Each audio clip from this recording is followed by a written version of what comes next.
otro día. Aquí tenemos al fantástico Julio Santana, que va a seguir con su serie analizando a Trump en estos primeros 4 años de 2 que va a tener, ¿no? Su primer término. Mi premio Nobel. El primer término de 2 que va a tener, según los pronósticos de los analistas de la cuadra.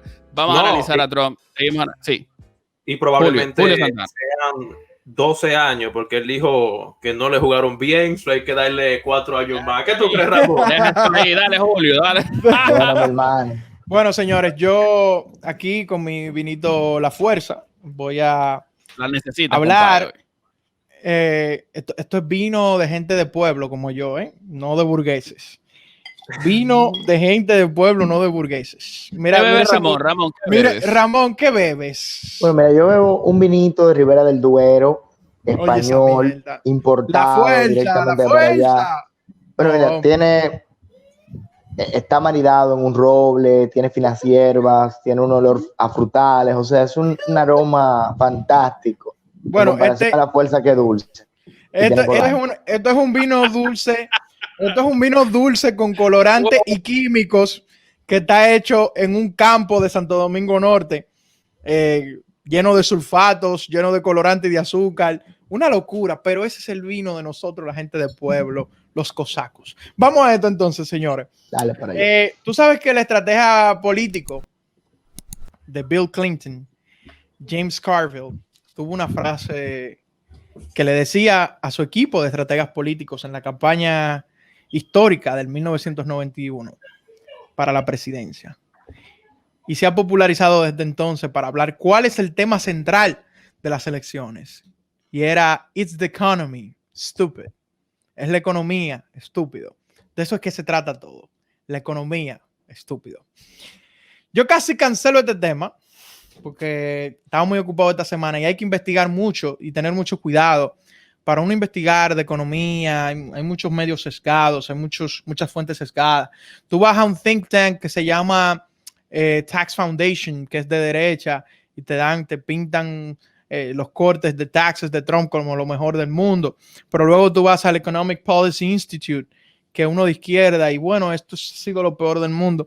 Entonces hay que tener mucho cuidado al buscar la data, y yo traté de hacer el mejor trabajo posible en ese sentido. Y bueno, vamos a analizar 4 criterios, como siempre.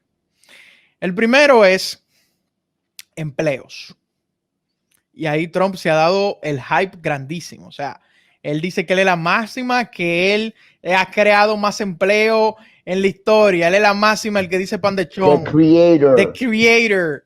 Y decía Pence que los otros días que Trump ha creado todos los empleos del mundo luego de la pandemia. Y bueno, hay un hype siempre. La narrativa es alrededor de los empleos. Vamos a contextualizar eso.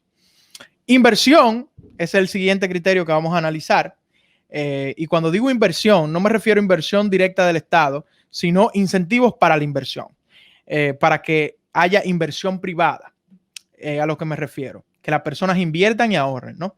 Incentivos en ese sentido, porque inversión directa del Estado, nosotros hablamos la semana pasada cuando hablábamos de política fiscal, por supuesto. Finalmente, luego de eso, hablaremos de sectores clave de la economía, como Trump ha incentivado esos sectores, y finalmente hablaremos de comercio internacional. Esos son los 4 criterios. Ustedes van a dar su puntuación en cada uno de esos criterios y vamos a ver cómo le va a Trump. Entonces vamos con el primero. Y después que yo diga el primero y la puntuación que yo le doy, yo hago un round y ustedes me dicen cuál es la puntuación que ustedes le dan. Normal, una vainita bacana. Vamos con los empleos. Es Trump la máxima, el mejor, la bestia, cuando se trata de empleos. No. Te lo voy a explicar de la siguiente manera. Yo había dicho anteriormente que yo en crisis soy keynesiano y que en tiempos de bonanza yo quiero un presidente liberal como Trump que me quite regulaciones, que me traiga un marco, ¿qué te digo? Que cree las condiciones propicias para que la economía crezca. Y en ese sentido, Trump sí ha sido bueno. Por eso es que vamos a reelegir a Donald Trump. Bueno, tranquilo, no ponga palabras en mi boca, que hay personas que están contando conmigo. Entonces, es problemático. Entonces, ¿qué sucede? ¿Por qué digo que Trump no es la máxima? Cuando yo digo que no es la máxima, es que la narrativa es inflada. Mucha gente se pregunta, ¿y será que Trump heredó una buena economía de Obama y que por eso es que ha podido lograr lo que ha logrado? Y la respuesta es sí. Bajo todos los estudios, yo ya anteriormente había visto que el Congressional Budget Office, el CBO, en el 2012 había hecho unos estimados de cómo se iba a ir recuperando la economía luego de las reformas de Obama y que los efectos de dichas reformas iban a estar hasta el 2021. Y paulatinamente iban a reducirse el desempleo, porque ya el señor Obama lo había dejado aproximadamente menos de un 5%, que es la tasa aceptable, ¿no? Pero que se iba a recuperar paulatinamente, iba a bajar de 4%, y bueno, probablemente creo que hasta el 2021 iba a llegar como un 3 y pico por ciento. Donald Trump aceleró eso, sí, eso es cierto, lo aceleró, pero también era una tendencia natural que tenía la economía a ir recuperándose poco a poco. Quizá más importante que eso, y es que los analistas, tanto de izquierda como de centro, y cuando digo de izquierda y de centro simplemente para poner etiquetas, pero los economistas hacen economía, ¿no? Dicen que este crecimiento de la economía que tuvo los Estados Unidos y esta reducción del desempleo que bajó a niveles súper bajos durante estos primeros 3 años de Trump es lo que se llama un sugar high. Un sugar high economic response. ¿Qué quiere decir eso, un sugar high economic response? Quiere decir que básicamente los incentivos que puso Trump a la economía a través de los impuestos y a través de eso hicieron que la gente respondiera de manera rápida, pero que después la gente iba a volver, o las corporaciones, las personas y todo lo demás, iban a volver a su comportamiento normal, y realmente eso no eran cambios a largo plazo, sino que simplemente la economía sufrió un sugar high, o sea, que estaba high en el momento, así cuando tú estás hiperactivo, ¿no? Entonces, qué sé yo, podríamos argumentar también que el proteccionismo ha hecho más que las políticas desregulatorias y que la política fiscal para traer empleos al país. Ha hecho bastante en ese sentido. Especialmente quitándole empleos a México con el nuevo tratado, el nuevo NAFTA, por así decirlo, pero se llama USMCA. Pero el punto es que la economía como quiera se encaminaba a buen lugar, quien sea que fuese el inquilino en la Casa Blanca. Fuese Donald Trump o fuese simplemente un muñeco de peluche que estuviera ahí, la economía se encaminaba por bien lugar, pero Donald Trump canalizó eso de una forma genial, así que yo realmente le doy un 8 de 10. ¿Qué dicen ustedes? La mano invisible iba a operar, ¿verdad? No había que tomar más medidas. No había que tomar mucho. No, mira, y qué bueno que dijiste, qué bueno que estás caracterizando lo que yo estoy diciendo, porque incluso los economistas más de izquierda, que no creen mucho en la mano invisible, estaban diciendo sí, pero no hay que quitar regulaciones, no hay que quitar impuestos, no hay que hacer nada de eso que hizo Trump para que la economía se fuera recuperando. Pero eso que hizo Trump le dio un empujoncito a que se recuperara un poquito más. Ese es mi punto y por eso le doy un 8 de 10, pero no le doy un 10 de 10 porque no es la máxima como él dice. Bueno, yo le doy, dime tú. Mira, sí. Yo le doy un 5 de 10. Lo primero es que no le doy menos porque efectivamente Trump ayudó, estimuló la economía para bajar a los mínimos históricos. Un 5 de 10, tú le diste. Un 5 de 10. Loco, pero yo no le doy menos, no le doy menos. What the fuck? Espérate, te voy a decir por qué. No le doy menos porque él puso los estímulos adecuados para que ese desempleo llegara a ese mínimo histórico, ¿no? Por eso le doy 5. Ahora, ¿por qué no le doy más? Porque efectivamente él se aprovechó de un clima económico favorable que había construido Obama. Como ya tú acabas de explicar, había construido un clima económico favorable, pero ¿qué es sobre todo lo que le quita puntos a Trump? Lo que le quita puntos a Trump es que Trump en algún momento en estos 4 años comenzó una disputa con quien es el jefe de la política monetaria, quien preside el Banco Central americano, con el señor Powell. Federal Reserve, exacto. Sí, claro, con la Reserva Federal. Entonces, ese elemento, aparte del daño institucional que causa al devenir económico, usted sabe que aquí hay una tradición de dejar que la política monetaria corra a través de la Reserva Federal. Eso lo lesionó Trump. Eso lo lesionó Trump. Y por eso, para mí, a Trump hay que restarle un par de puntos. Por esa razón, fundamentalmente. Pero eso tuvo un impacto en los empleos, en la tasa de desempleo. No, eso tuvo un impacto, eso tuvo un impacto institucional. Yo estoy de acuerdo que tuvo un impacto institucional. ¿Sabes por qué tuvo un impacto en la tasa de desempleo? Tú estás forzando. ¿Sabes por qué tuvo un impacto?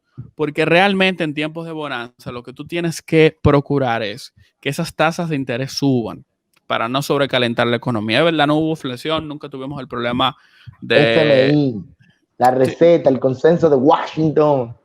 No, efectivamente. Bueno, Ramón. Efectivamente, para no producir calentamiento en la economía, tú quieres un aumento del tipo de interés. Creo que eso estuvo en los planes de la Fed, pero nunca se pudo hacer porque Trump sencillamente presionó demasiado a los líderes en el Banco Central. Y para mí eso es un error grave y eso lesiona la institucionalidad. Por eso un 5 de 10. Tato, Ramón, explica el punto. Bueno, primero hay que ver cuáles son los objetivos de política de Donald Trump. No, pero en cuanto a los empleos, o sea, en cuanto a reducir el desempleo. Bueno, en cuanto a reducir el desempleo. Vamos a reducir la economía al desempleo. No, tenemos 4 criterios. Que tú solamente estamos analizando desempleo aquí ahora. Desempleo, primero desempleo. Brillante, yo le doy 10 de 10 con respecto al desempleo. Claro, porque tú tienes mínimos históricos. Oye, tú tienes mínimos históricos hasta de empleo, obvio, mínimos históricos de desempleo, hasta en personas negras, que es una de las cosas que, digamos, se le critica a Donald Trump, de que es racista y toda esta retórica, pero se desmorona completamente cuando tú ves que el desempleo en la población de origen ¿Qué diablo tiene que ver eso con racismo? Está por el piso. Bueno, le está dando oportunidades. Sus políticas... Pero sus políticas no fueron, yo voy a ir a hacer una pequeña corrección, porque sus políticas en ningún momento fueron dirigidas a darle empleos a las personas negras y a las personas con income bajitos. Simplemente el hecho de que sus políticas, digamos que era un trickle down economics que creo que ha funcionado. Un Reaganomics que creo que ha funcionado. O sea, el hecho de que sus políticas que atacaban a dar incentivos a la inversión y de quitar impuestos, etcétera, generaron empleos. Entonces resulta que personas pobres y entre ellos personas negras se vieron beneficiadas, pero no era que tenía un conjunto de políticas públicas dirigidas a la comunidad negra. No me lo venda así tampoco. Bueno, ok, no te lo puedo vender de esa manera. Sin embargo, sí te puedo decir que los resultados, porque nos vamos a basar en resultados y no en enunciados, han sido fantásticos para Donald Trump con respecto al empleo. O sea, creo que antes, incluso durante la misma crisis, donde todos esperábamos pronósticos devastadores, creo que las políticas tomadas y llevadas a cabo por Donald Trump han recuperado en lo que se puede la economía. Tenemos que dedicar... Creo que todos los pronósticos que teníamos al comienzo de la crisis en marzo sobre la desgracia que iba a ser el coronavirus para la economía están prácticamente obsoletos. Donald Trump ha tomado las medidas necesarias para fortalecer el tema del empleo y para crear oportunidades para que se puedan insertar mano de obra trabajadora en la economía. Pero yo creo que, más adelante vamos a tener una sección dedicada la semana que viene a la crisis sanitaria. Pero vamos al siguiente, que es el incentivo a la inversión. Y bueno, cuando me refiero a incentivo a la inversión, a la inversión privada. Yo voy a hacerlo aquí, Marichal Pasandolita. Número 1, como había dicho la semana pasada, su política fiscal incentivaba a la inversión privada, especialmente a inversión privada de las corporaciones, no de las familias. Realmente, como dije, los economistas, y yo estoy de acuerdo, han probado, no es que estoy de acuerdo, es que han probado que fue un sugar high, es decir, el high que tuvo la economía entre 2017 y 2018 por las desregulaciones y el incentivo que hizo Trump, inmediatamente comenzaron a bajar en 2019 porque realmente no eran cambios estructurales, sino que los sectores productivos respondieron a esos cortes de impuestos de una manera positiva, pero luego se adaptaron hicieron, como dirían en filosofía, una adaptación hedonística y bueno, se aplanaron y la economía como que volvió a estabilizarse de una manera normal. Ese sugar high se terminó básicamente. Entonces, su proceso de quitar regulaciones para incentivar a ciertos sectores está bien, pero no me convence del todo porque quitar regulaciones es importante, por ejemplo, al medio ambiente, que creo que es nefasto, etcétera, ¿no? Y bueno, si hablamos de inversión directa extranjera, la inversión directa extranjera la inversión directa extranjera ha bajado en lo que es la administración de Trump, pero eso ha sido principalmente por el discurso que él tiene fuerte con China. China ha bajado muchísimo la inversión desde el 2018 y también algunas políticas públicas que ha tenido. Pero lo que sí podemos decir ahí es que Trump intentó compensar eso con un impuesto con un beneficio de impuesto que él hizo para que las compañías, cuando vinieran de fuera, no se le cobrara los impuestos, lo que se llaman impuestos de expatriación o de impatriación, no recuerdo cómo se le llama específicamente. Cuando tu compañía hace dinero fuera y tú lo traes ahora a Estados Unidos, ya no te cobran impuestos por eso, y eso lo hizo como incentivo para que la inversión extranjera y que las compañías se relacionaran con empresas extranjeras y la inversión extranjera directa comenzara a fluir más en el país. Pero no ha servido de mucho. La inversión extranjera directa sigue bajando lo suficiente. Yo por todo lo que dije, pues le doy un 6.5 de 10. No, realmente no me enamora Donald Trump en ese sentido. Permíteme intervenir antes que Marlon y decir que la renegociación del tratado comercial con Estados Unidos, entre Estados Unidos, Canadá y México, ha hecho que, bueno, y las mismas restricciones a todo el tema de China, esas tensiones comerciales que mantiene Donald Trump con China, ha hecho que ciertas empresas evalúen la factibilidad de tener físicamente su producción fuera de Estados Unidos. Además, el repunte que han tenido las tasas de interés en los Estados Unidos hace más atractivo para las grandes empresas tener sus capitales en Estados Unidos y no en naciones alternativas. Creo que ese repunte se debe a que confían en la política económica desarrollada por el señor Donald J. Trump. Partiendo de ahí, yo le daría nada más y nada menos que un 9 de 10. Le estoy quitando un punto y quiero ser claro en esto, porque me parece que todavía las restricciones con China no han sido lo suficientemente fuertes y las luchas contra la globalización en procura de nacionalizar la industria y de procurar el renacer de ciertos espacios industriales dentro de los Estados Unidos no han calado aún. Tiene 4 años más para poder desarrollar su política industrial, pero por eso le quito un punto. Marlon.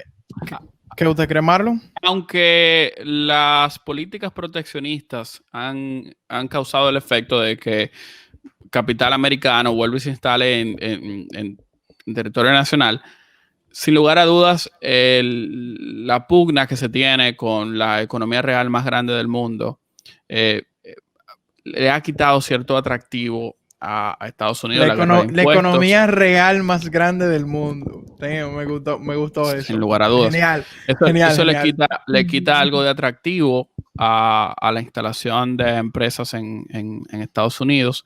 Además, la retórica de la inestabilidad que se presenta a nivel nacional por el tema político, eso me invita a no poderle dar más de un 6 al presidente Donald Trump en ese sentido. No le quitamos más por el tema del capital que ha traído con la retórica proteccionista. 6 de 10. Bueno, Amado, ¿estás ahí? No.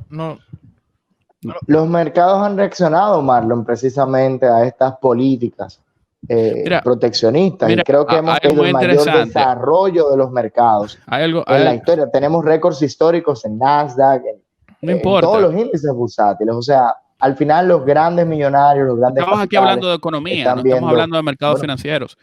Bueno, por eso fue que él dijo la economía real, dijo Marlon. Marlon está hablando de la economía real, Marlon no está hablando de especulación. Es que cuando tú ves... Y te lo dice un especulador, Estamos hablando de economía real, señores. En la década del 20, a la economía americana se le decía la economía de la X. ¿Por qué? Porque la economía de la especulación iba hacia arriba y ya nosotros sabemos lo que pasó con la economía real, hacia abajo. El elemento de cómo van los mercados financieros, aunque sí podría mostrarnos ciertos ángulos interesantes, realmente en este contexto yo no creo que nos dice mucho de cómo está la salud de la economía americana en este contexto. No tiene mucho sentido. Pero a mí me gusta cómo están los mercados porque me conviene, pero realmente no son una buena proxy para ver cuál es el estado de la economía. Ahora, honestamente, yo te voy a decir algo. Ey, uno no puede estar dando consejos aquí, loco. Uno no puede estar dando consejos. Pero hay que cobrar el coaching financiero. Es ilegal dar consejos, porque si tú no tienes una licencia que te acredite, tú no puedes dar consejos. Y no estamos dando consejos. Solamente lo que vamos a decirles son razones pedagógicas. Disclaimer. Disclaimer. No estamos dando consejos, no lo haga. Pero alguien pudiera ser un short tremendo en este contexto que está, ¿no? Apostar a una baja de los mercados, porque es que sencillamente la economía real va por un lado. Y señores, yo creo que no tomen ese consejo. No, esto es educativo, vuelvo y repito. Esto no tiene nada que ver con inversión, no hagan esto. Pero yo creo que inmediatamente pasen las elecciones, porque ahora hay un incentivo para dar beneficios para que la economía no se derrumbe. Estamos en unas elecciones en noviembre, pero yo creo que cuando llegue enero y se vayan las navidades, a mí no me sorprendería ver un bajón en los mercados financieros. Señores, pero las inversiones vienen de esa captura de recursos que se dan en los mercados financieros. Tenemos que movernos a los siguientes dos criterios rápidamente, pero antes de irnos, Amado, en asuntos de empleos y de incentivos a la inversión privada, ¿cuánto tú le das a Trump? En el segundo no escuché, porque estaba... No, ¿me escucho? Sí, te escuchas bien. Pero en el primero estoy contigo, ¿no? O sea, doy un 7 o un 8 precisamente por lo que tú habías dicho. O sea, uno podría decir, como van a venir siempre, o un demócrata va a decir que ahí fue que Obama dejó la economía bien, pero bien también podríamos decir que el loco podría haber jodido todo, pero él la canalizó y, bueno, la llevó donde la tenía que llevar. Pero, Bueno, entonces seguimos. Entonces, sigue así. Sectores claves de la economía es el tercero. Bueno, Trump está bateando fuerte en este segmento, excepto por Marlon, que le dio en desempleo 5 de 10 ya votado. Eso es inaudito. Pero en si algo tú puedes destacar de Donald Trump, el tema del empleo. Ahí estoy totalmente en desacuerdo. Marlon, es que Marlon va en vía contraria, yo no sé. Sectores clave de la economía. Mira, Donald Trump tiene varios sectores que él ha incentivado bastante. Él se ha enfocado en crear más independencia energética a través de incentivar, quitando regulaciones al medio ambiente principalmente, o sea, a costa de regulaciones al medio ambiente, ha incentivado el sector del carbón y por ende volvió a crear una economía de la minería aquí en Estados Unidos, aportando muchísimo a la independencia energética y también a la productividad del país. Aunque ahí hay un asunto de sostenibilidad y que a cuesta de regulaciones medioambientales. Muchos trabajos se han generado ahí también, tanto en la minería como en el sector energético per se, por su crecimiento, en el asunto del carbón, en el asunto del gas natural y otros asuntos debido a que le quitaron todas esas regulaciones. Y bueno, también tiene otros sectores clave que él ha invertido bastante, que ha sido en el asunto de la construcción. Y si él ejecuta un plan de infraestructura, y esto ya no es parte de la evaluación porque estamos hablando a futuro, él dice que él va a ejecutar un gran plan de infraestructura para mejorar los puentes, la vaina del país, el sector de la construcción, debido a que van a hacer contratos estatales también va a seguir subiendo de manera vertiginosa. Pero ahora mismo ha crecido bastante bajo Trump, también debido a varias regulaciones que quitó y también debido a las renegociaciones de los tratados de libre comercio que tenía con Canadá y México. Entonces, bueno, en defensa también ha crecido muchísimo ese sector, pero yo odio que ese sector crezca debido a la corrupción, debido a la ineficiencia. Si usted va al GAO, el GAO es el Government Accountability Office, que ese es la entidad del gobierno estadounidense, una entidad descentralizada de los mejores economistas del país, ahí haciendo análisis básicamente de la eficiencia y de la efectividad de las instituciones del Estado. Y la mayoría de los análisis se tratan del sector de defensa. O sea, Estados Unidos, el gobierno federal, gasta indiscriminadamente en cosas súper ineficientes en ese sentido. Y bueno, ahora con Trump y eso de que está haciendo una Star Wars y una vaina. Un Space Force, una vaina, dando pile cuarto ahí y toda la vaina. Entonces ha crecido bastante ese sector, pero me parece, bueno para la economía, pero me parece un desacierto en términos de eficiencia y de buen manejo de los recursos públicos. Y el sector de la manufactura ha crecido bastante también, debido al proteccionismo característico de la administración de este presidente. En esto yo le doy un 5 de 10, porque ha sido a cuesta de muchísimas cosas. A costa, no sé cómo se dice esa mierda, pero ha sido a costa o a cuesta de muchísimas cosas. Y es de la sostenibilidad y de las regulaciones medioambientales y de que el presupuesto del país tenga un buen uso, porque hacerlo en defensa y en un Space Force, ese gasto ineficiente de compañías privadas que, bueno, ni siquiera me hagan hablar de eso, realmente es tremendo disparate. Y traer manufactura al país a través de políticas proteccionistas tampoco me cae muy bien. Así que 5 de 10 para Trump en ese sentido. Doy el piso a Marlon. Ramón, dale, Ramón Bueno, primero. Sí, va seguirlo. Ay, ¿qué te digo de este tema? Bueno, hay que ver cuáles son las prioridades presupuestarias. Lo primero que debemos dejar claro es que es el sector privado quien debe encargarse de la producción y quien debe encargarse de todo el tema del crecimiento de la economía. Si caemos en un estatismo, un estatismo nos jodimos.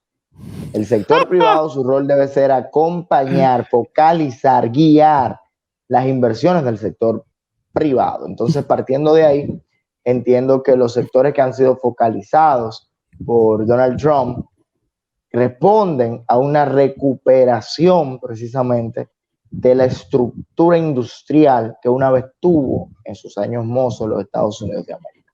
Sin embargo, me gustaría decir que falta mucho por hacer en lo que respecta a todo el tema de una infraestructura resiliente, una infraestructura sostenible, porque como bien señalas, Julio, incluso implementando lo que sería un plan de infraestructura, habría que ver si se dispone de los recursos, si protege al medio ambiente. Creo que Donald Trump, en ese sentido, pudiera estar cayendo en un error en cuanto a su focalización, por eso yo le doy un 6 de 10. Sin embargo, me parece bastante interesante que él intente, a su ya conocido plan de renegociar los tratados comerciales, incluir en sus próximos 4 años una priorización diferente de las inversiones públicas de cara a precisamente identificar aquellos sectores estratégicos. No creo que un Donald Trump sea el personaje que repita su política comercial e industrial en estos próximos 4 años, sino que sea un hombre abierto a invertir el grueso y acompañar al sector privado en la obtención y el financiamiento de aquellos sectores estratégicos para el desarrollo de los Estados Unidos, para colocarlo, consolidarlo como la mejor nación en la historia de la humanidad. El diablo, ¿cuánto tú le das? 6 de 10. Tú le das 6 de 10. Tiene 4 años más para acumular el 10. Todo eso bombo. 4 más hablamos. 4 más hablamos. Oye, ¿sabes que él de hecho, él dio todo eso bombo porque no tenía forma de cómo compensar esos 4 puntos. Entonces, todos esos bombos vienen para compensar el vacío que hay de Trump en términos de gestión de sectores clave de la economía. Kuman, ¿cuánto te le da? Miren, a Trump, uno de los problemas que uno tiene a la hora de planificación de sectores claves es que Trump ha hecho nada o casi nada por una construcción de un capitalismo del futuro, un capitalismo sostenible. Por eso tiene 6 de 10. Bueno, pero no lo señalaste. No señalaste ese elemento. Si lo dije, o sea, resiliencia y sostenibilidad. Cuando el mundo está en la disposición histórica de moverse a una economía verde, cuando se habla de un New Green Deal, un presidente que tiene popularidad en las clases bajas, coño, lo único que hace es que desmerita el esfuerzo de estos grupos que hablan de una economía verde sostenible. Trump no hace ningún esfuerzo en esa dirección. Es por eso que yo le tengo que dar un lamentable 3 de 10. Para no hablar de que Trump es un miembro maldito de ese cuarteto de la desigualdad formado por Reagan, por Clinton, Bush y él, ¿no? El miembro maldito, el cuarto miembro maldito de ese cuarteto de la desigualdad. Así precisamente que, porque cuando se habla de política industrial, a mí me parece Bombama. Hay un elemento. No, Obama no. Obama Hussein, no. Obama es la excepción de los últimos presidentes nefastos que hemos tenido aquí. Dios mío. Pero precisamente Clinton y Trump han sido Clinton y Trump han sido unos presidentes tan bueno que se ve, tan buena imagen. Bueno, Clinton catapultó. Bueno, el responsable de la crisis del 2008 es Clinton. La gente eso es parcialmente ocupado con elementos de política internacional, pero realmente quien creó el escenario para que terminara de pasar lo que terminó en el 2007, pero 2008, llevó la economía en sus años, la década de Clinton fue una locura económica. Pero bueno, vamos al siguiente criterio, diablo. Ya increíble. Vino el diablo. Ese vino a la fuerza es fuerte. Comercio internacional. Ustedes saben, yo parto de un marco más o menos liberal cuando se trata de comercio internacional. A pesar de que reconozco que el proteccionismo puede ser un arma importante para el desarrollo del país, el proteccionismo inteligente, y precisamente el proteccionismo de Trump ha sido un proteccionismo inteligente, ¿no? Un proteccionismo que vamos a implementar un proteccionismo para desarrollar, qué sé yo, el país, pero a lo loco. No. Es un proteccionismo mirando hacia industrias claves del país, trayendo trabajos de manufactura, a pesar de que quizá está reduciendo un poquito de competitividad, porque bueno, todos queremos ir a China y esclavizar personas. No, tú, yo no. ¿Qué sé? Vale. No. Bueno, man, usted sabe, usted también, usted es un capitalista neto. El déficit, a pesar de esto, el déficit se ha aumentado con Trump. El déficit de importaciones netas. Bueno, de exportaciones netas. Quise decir. ¿Pero por qué? O sea, ¿por qué ha aumentado las importaciones durante Trump y se han reducido las exportaciones? Una de las explicaciones que buscan es por cómo se ha manejado la divisa del dólar, el poder que ha adquirido el dólar. Hay otras explicaciones, pero esa subida del dólar de por sí también puede ser atribuida a las políticas de Trump. Pero el Banco Central de los Estados Unidos, la Fed, sigue siendo un organismo independiente. Entonces, no podemos atribuirle ese déficit y ese aumento del déficit de exportaciones netas a Trump. La pelea con China, soy neutral en ese sentido. Me parece que sí, había que ponerle un stop a China, pero al mismo tiempo, de alguna manera sospecho que Estados Unidos terminará perdiendo mucho en esta guerra. Y a pesar del supuesto proteccionismo, como yo había dicho anteriormente, la ley de repatriación de ingresos que hizo Trump, ahora es más fácil traer ingresos de inversiones extranjeras al país bajo Trump. Entonces no solamente ha implementado menos proteccionismo, sino que también ha hecho avances en ese sentido. Yo le doy un 6.5 de 10 porque realmente, bueno, un 6 de 10 vamos a darle, porque realmente no sé qué pensar. Y si me tientan, se lo bajo a 5.5. ¿Qué me dice Ramón? Qué cruel. Mira, lo primero es que hay que ver que Trump, y principalmente en su último año, ha impulsado el tema de los regionalismos. ¿A qué me refiero? Trump coloca directamente a un titular dentro del Banco Interamericano de Desarrollo para tener control de este espacio. Trump inicia su periodo de gobierno criticando todo el sistema de Naciones Unidas. Por primera vez en la historia es probable que tengamos una mujer como chief, como directora de la OMC, de la Organización Mundial del Comercio, que tiene muchos desafíos señalados por el mismo Donald Trump, y es que dentro del seno de la OMC, la disputa de las controversias que pueden tener en materia de comercio naciones es algo que no se puede simplemente resolver.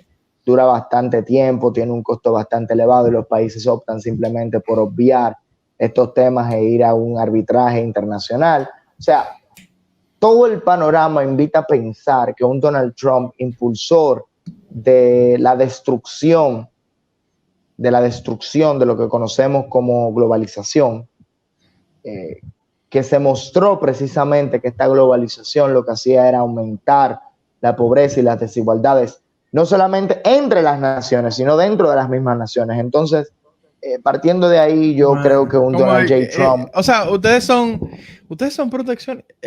yo no bueno, sé no somos no, es que aquí no se trata de proteccionismo, aquí se trata de hacer lo que sea más conveniente para el desarrollo de la política comercial de las naciones. Entonces, partiendo de ahí, un Donald Trump que ha renegociado aquellos convenios, aquellos acuerdos en los que Estados Unidos tenía claras desventajas. Yo solamente veo a Marlon Norin ahí, a todo lo que dice Ramón. Yo le doy un 7 de 10. Ramón está predicando el evangelio. ¿Por qué no le doy un 10 de 10? ¿Por qué le quito 3 puntos? Como dije anteriormente, me parece que con el tema de China y con la relación con Europa, Estados Unidos no ha sido capaz de aprovechar al máximo esas oportunidades de renegociación y de llegada a un acuerdo más justo para promover que sus productos, los productos Made in USA, sean colocados en estos mercados internacionales. Entonces, partiendo de ahí, tampoco ha logrado ahondar las relaciones comerciales con espacios estratégicos para el próximo siglo como África, como partes de Asia. Entonces, me parece que por esa razón le doy un 7 de 10 a Donald J. Trump.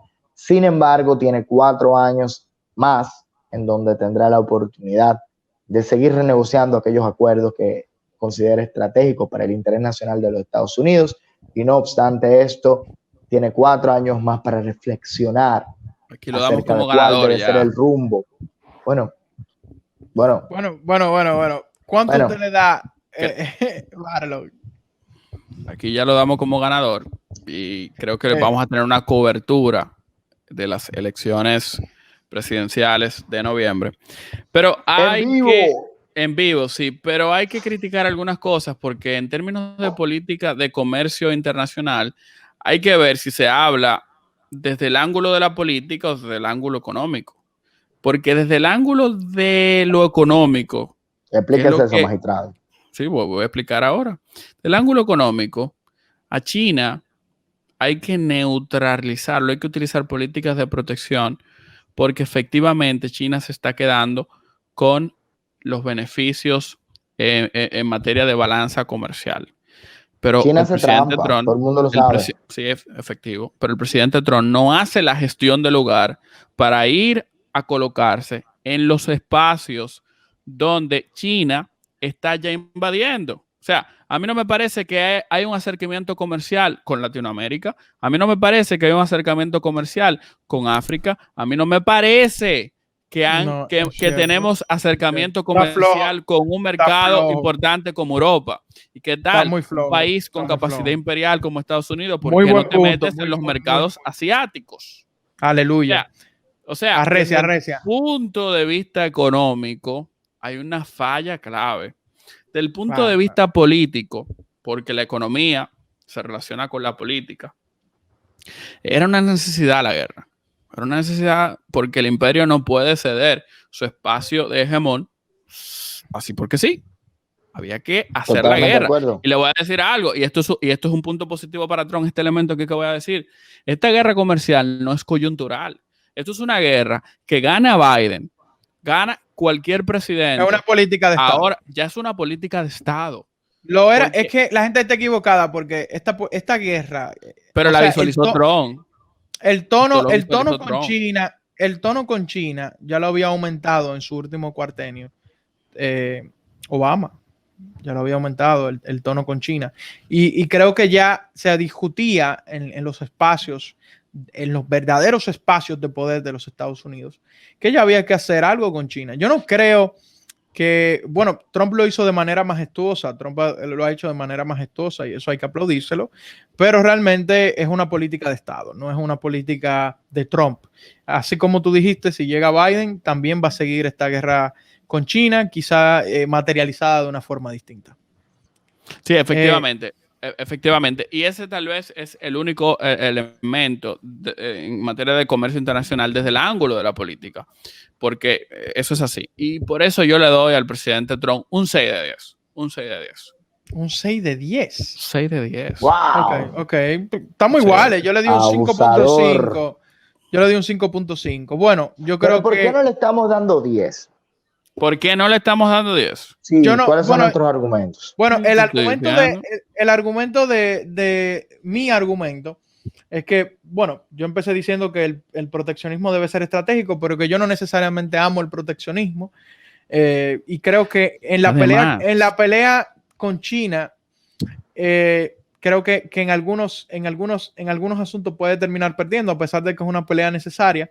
Pero el punto que dio Marlon de que el proteccionismo que yo llamé estratégico probablemente no haya sido tan estratégico, porque si ibas a ser proteccionista con China, ibas a hacer una guerra comercial con China que podría traducirse en una guerra fría, entonces tú tenías que compensar yendo a África, tenías que compensar yendo a Latinoamérica. Ahondando en Latinoamérica. Arrebatarle los espacios comerciales que había ganado China en Latinoamérica en una situación, en una coyuntura política internacional favorable, porque entonces, los gobiernos latinoamericanos que hacían negocio con China están fuera del poder, todos, Correa está afuera, Brasil, vemos lo que está afuera, la izquierda está afuera en Brasil, en Argentina estuvo Macri, o sea, tú tienes el carril de adentro para tú recuperar el espacio en América Latina y no se ha hecho.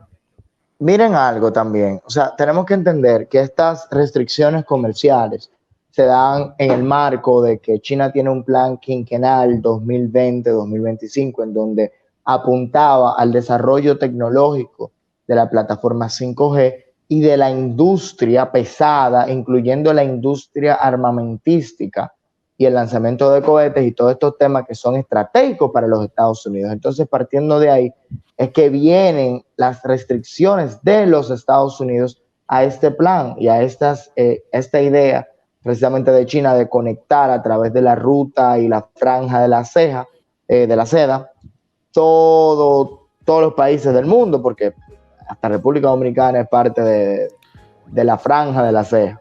De la seda. Yo voy a decir lo siguiente, para cerrar aquí, y voy a remontarme a lo primero para decirlo. Muchos trumpistas van a decir... Trumpers van a decir, oh, pero qué payasos son. De que los éxitos de Trump están fundados en la administración Obama. Sí, lo vamos a decir. Mamagüevo. Llévatelo, Brian. Es la verdad.